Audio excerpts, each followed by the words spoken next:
एक गांव में सुरेश अपनी पत्नी माया और बेटे श्याम के साथ रहता था।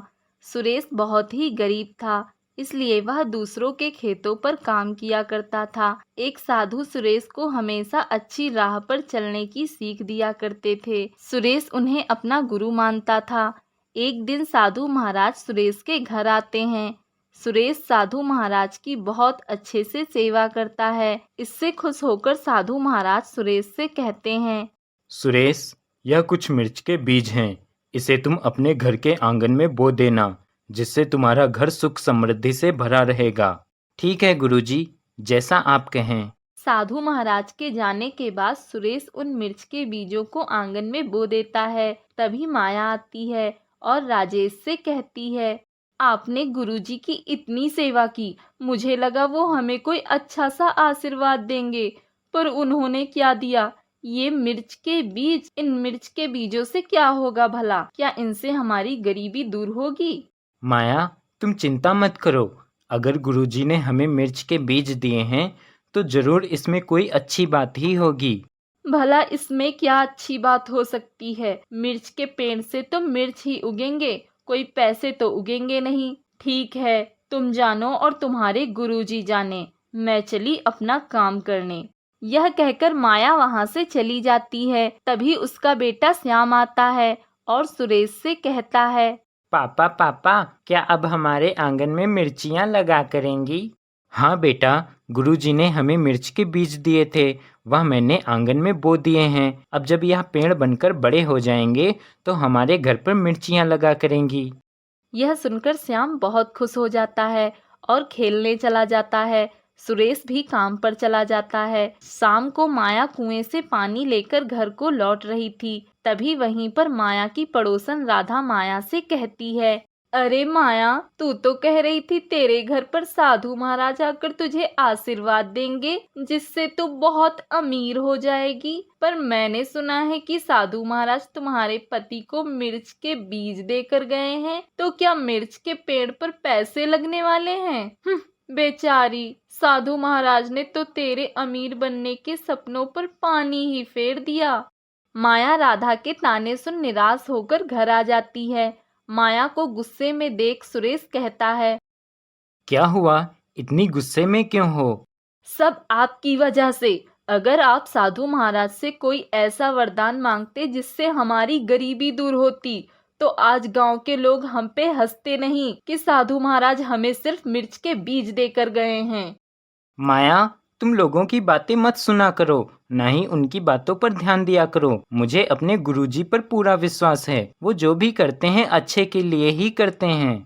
तुमसे तो कुछ कहना ही बेकार है। तुम्हें तो किसी बात का कोई फर्क ही नहीं पड़ता। पता नहीं किस मिट्टी के बने हो। कुछ दिन बीत जाते हैं और मिर्च का पेड़ बड़ा हो जाता है और उस पे मिर्च लगने लगती है। लेकिन जो भी उस मिर्च के पेड़ को देखता था वह हैरान रह जाता था, क्योंकि वह मिर्च का पेड़ काफी बड़ा था और उस पे खूब सारी हरी मिर्च लगी हुई थी। अरे, ये मिर्च का पेड़ तो बहुत बड़ा है। मिर्च का पेड़ तो छोटा होता है, ये तो बहुत बड़ा है। सब गुरुजी की कृपा है। तभी राधा आती है और वहीं पर खेल रहे अपने बेटे रजत से कहती है, रजत सुन, सब्जी वाले की दुकान पे जा और हरी मिर्च लेकर जल्दी आ, मुझे सब्जी बनानी है। तभी सुरेश राधा से कहता है, अरे राधा बहन, मेरे पेड़ से हरी मिर्च ले लो, अगर आपको जल्दी है।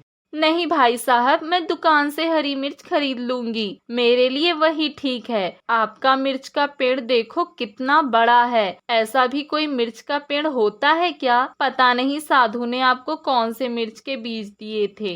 माँ, ले लो ना इस पेड़ के मिर्च। आप मुझे दुकान पर क्यों भेज रही हो? हाँ, तो इसीलिए कह रहा है कि तेरा खेल छूट रहा है। अब जल्दी से सब्जी की दुकान से मिर्च लेकर आ, वरना बहुत मारूंगी तुझे।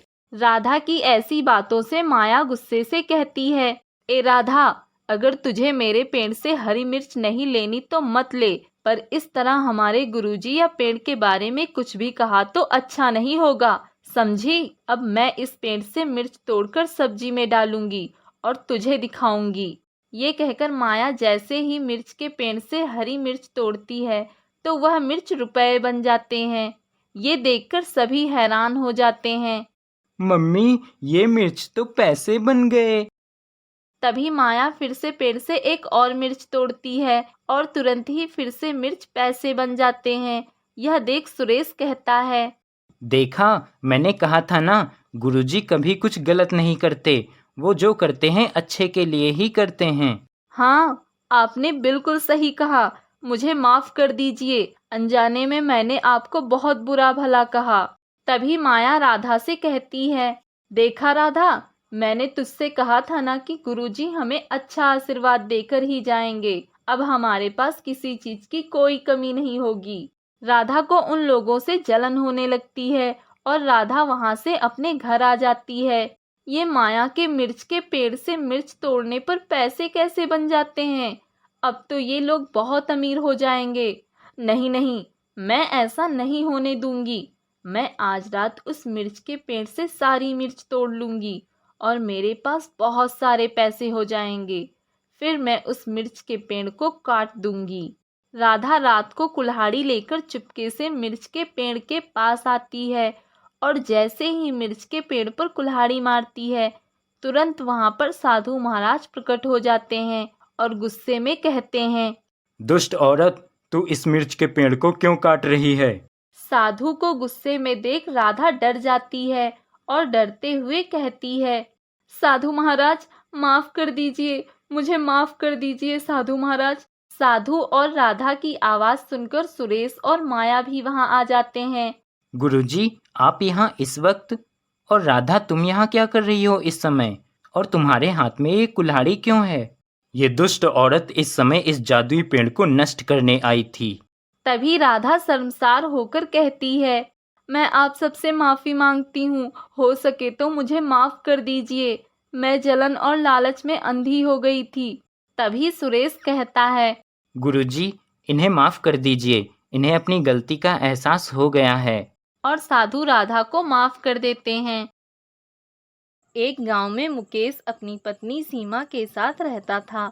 मुकेश का एक लड़का था जिसका नाम राजू था। वह लोग बहुत ही गरीब थे। मुकेश अपना घर चलाने के लिए मजदूरी करता था और उसी से अपना गुजारा करता था। एक दिन की बात है, राजू घर पर खेल रहा होता है। तभी मुकेश मजदूरी करके आता है और सीमा से आकर कहता है, मुझे बहुत तेज भूख लगी है, खाना लगा दो। ठीक है, मैं अभी खाना परोसती हूँ। और यह कहकर सीमा खाना लगा देती है, पर खाना कम होने की वजह से मुकेश का पेट नहीं भर पाता है और वह सीमा से कहता है, बस इतना ही खाना? इससे तो मेरा पेट भी नहीं भरा। हाँ, इतना ही खाना था। अभी मैंने तो खाया भी नहीं है, सिर्फ राजू को खिला दिया था। यह तो बड़े ही दुख की बात है कि मैं इतना काम करता हूँ फिर भी हम लोग भरपेट खाना भी नहीं खा पाते हैं। कोई बात नहीं है, आप चिंता मत कीजिए, भगवान सब कुछ ठीक कर देगा। भगवान कुछ भी ठीक नहीं करता, सब कुछ हमें ही ठीक करना पड़ता है।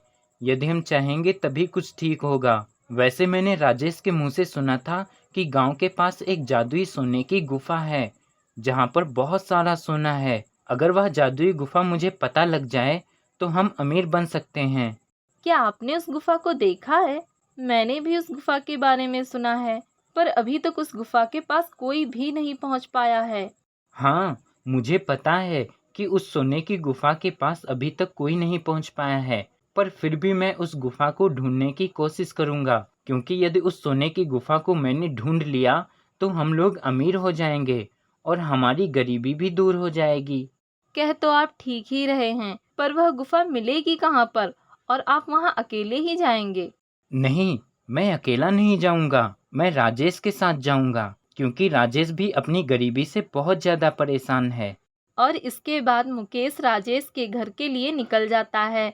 मुकेश के जाने के बाद राजू अपनी माँ सीमा से कहता है, माँ, पिताजी कहाँ पर गए हैं? बेटा, वह हम लोगों के लिए रुपयों का इंतजाम करने के लिए गए हैं। अच्छा माँ, क्या पिताजी हमारे लिए बहुत सारे रुपए लेकर आएंगे? पता नहीं, यह तो भगवान के ऊपर है। वहीं दूसरी तरफ मुकेश राजेश के घर पर जाता है और राजेश से कहता है, राजेश, क्या तुम मेरे साथ जादुई सोने की गुफा को ढूंढने के लिए चलोगे?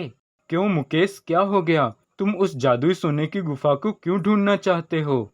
क्योंकि अब मुझसे गरीबी सही नहीं जाती और इसीलिए मैं उस जादुई सोने की गुफा को ढूंढना चाहता हूँ। यदि तुम भी मेरे साथ चलो तो तुम भी अमीर हो सकते हो। मुकेश, कह तो तुम एकदम ठीक रहे हो। गरीबी तो मुझसे भी नहीं झेली जाती है। ठीक है, मैं तुम्हारे साथ चलता हूँ। इसके बाद वो दोनों जादुई सोने की गुफा को ढूंढने के लिए निकल जाते हैं। वह लोग चलते चलते गांव के किनारे पहुंच जाते हैं। गांव के किनारे पहुंचने पर मुकेश राजेश से कहता है, सोने की गुफा यहीं आसपास होनी चाहिए, क्योंकि हम लोग अब गांव के किनारे आ गए हैं, तो गुफा भी यहीं कहीं होनी चाहिए। हाँ मुकेश, तुम एकदम ठीक कह रहे हो। सोने की गुफा यहीं आसपास ही होनी चाहिए, पर गुफा तो कहीं दिखाई नहीं दे रही है। हाँ राजेश, तुमने सही कहा, पर सोने की गुफा हमें दिखाई क्यों नहीं दे रही है? हम लोग ऐसा करते हैं कि कुछ आगे चलकर देखते हैं। इसके बाद वो दोनों आगे चले जाते हैं। गांव से काफी दूर आने पर भी उन लोगों को कोई सोने की गुफा नहीं दिखाई देती है और वह दोनों थककर एक पेड़ के नीचे खड़े हो जाते हैं और मुकेश गुस्से से कहता है, हम लोगों ने इतनी कोशिश कर ली, पर फिर भी हमें कहीं भी वो सोने की गुफा दिखाई नहीं दे रही है। क्या मैं इसी तरह गरीब रहूंगा और क्या मेरे बच्चे कभी भी अमीर नहीं होंगे? तुम ऐसा क्यों कह रहे हो? तुम हिम्मत मत हारो। हम लोग फिर से सोने की गुफा ढूंढेंगे। हम लोग कब से सोने की गुफा को ढूंढ रहे हैं, पर अभी तक वह सोने की गुफा हमें नहीं मिली है। और यह कहकर मुकेश जिस पेड़ के नीचे खड़ा होता है उसी पेड़ में अपना हाथ मार देता है, जिससे सामने एक गुफा प्रकट हो जाती है। यह देखकर वह दोनों काफी ज्यादा हैरान हो जाते हैं, क्योंकि वह सोने की गुफा पेड़ से छिपी हुई थी। हमें इस सोने की गुफा के अंदर जाना चाहिए और देखना चाहिए कि इस सोने की गुफा में क्या है। हाँ, तुम सही कह रहे हो। हमें इसके अंदर चलकर देखना चाहिए। इसके बाद वो दोनों सोने की गुफा के अंदर चले जाते हैं। गुफा के अंदर जाने के बाद वह लोग बहुत ज्यादा हैरान हो जाते हैं, क्योंकि पूरी गुफा सोने से भरी होती है। यह देखकर मुकेश बहुत ज्यादा खुश हो जाता है और अपने आप से कहता है, अरे वाह, इतना सारा सोना! अब मैं भी अमीर बन जाऊंगा। अब मेरे बीवी बच्चे भी अच्छी जिंदगी जिएंगे। राजेश, अब तुम्हारी भी गरीबी के दिन गए। मुकेश और राजेश दोनों एक एक थैली सोना लेकर अपने अपने घर चले जाते हैं। मुकेश अपनी पत्नी को सारी बात बताता है और सोने की थैली में सोना दिखाता है और वह सभी बहुत खुश होते हैं। उधर राजेश की पत्नी राजेश से कहती है, मैं बहुत खुश हूँ कि आप लोगों की मेहनत सफल हुई और आप दोनों को वो जादुई सोने की गुफा मिल गई। अब आप और आपके मित्र मुकेश दोनों लोग बहुत धनवान हो जाओगे। तभी राजेश सोच में पड़ जाता है। अगर मैं अकेला ही उस गुफा में जाता तो मैं अकेला ही ढेर सारा सोना ले आता, जिससे मैं बहुत ज्यादा धनवान बन जाता। राजेश रात भर सोने के बारे में सोचता रहता है और सुबह जल्दी से जाकर मुकेश के घर से सोने की थैली चुराकर अपने घर की ओर जाने लगता है। तभी रास्ते में उसे एक व्यक्ति देखकर कहता है,